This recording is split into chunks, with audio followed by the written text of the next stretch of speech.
What's up, guys? Welcome to Cocktails with Nickel 9. I'm Ethan Torrance, and today we are going to make a rum and Diet Coke to celebrate the Oscar-nominated film, The Eyes of Tammy Faye.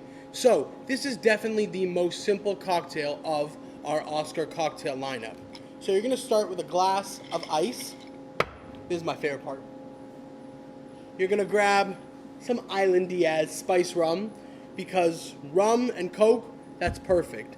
And then, this is an important part, so listen up.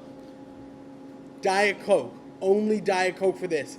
Tammy Faye was addicted to Diet Coke. She could have up to 4 of these a day. So if you're making this with regular Coke, it's not a Tammy Faye.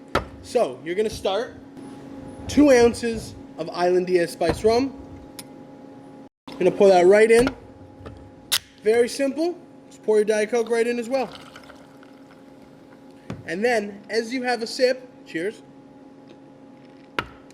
Keep pouring that Diet Coke in. That's the rum and Diet Coke from the Eyes of Tammy Faye. And this has been Cocktails with Nickel 9. I'm out.